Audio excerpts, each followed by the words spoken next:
take off the mask for a minute. Let's just be honest. Don't we sometimes think Scripture is a little over the top?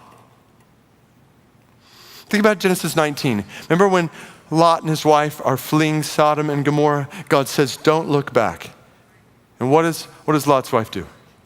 She looks back, and what happens?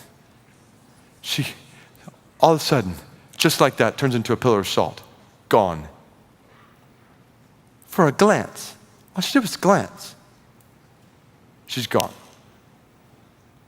You look at Numbers chapter 15. There's a man who's caught picking up sticks on the Sabbath. They bring him before God. They say, what shall we do? What does God say? Stone him. Stone him for picking up sticks. 2 Samuel chapter 6, Uzzah reaches out just to grab the ark, to keep it from falling.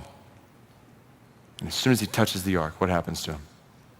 Falls over dead on the spot. Just because he touched the ark, he tried to keep it from falling.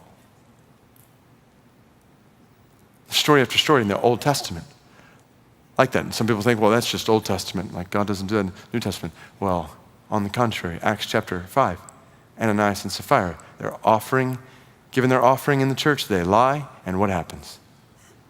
They both fall over dead. That'll hurt your attendance the next Sunday. Can you imagine people falling over dead in the offering? Like, it's not a recipe for church growth.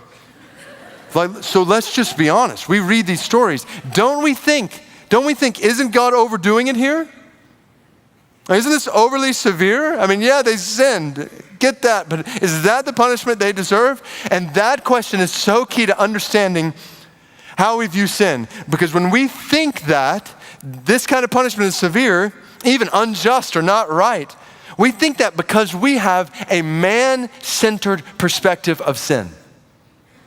We think if people lie to us or disobey us, like we wouldn't say they're worthy of death. Of course not.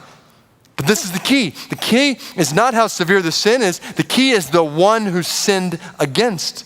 Think about it. You sin against a rock, you're not very guilty. You sin against a man, you're guilty.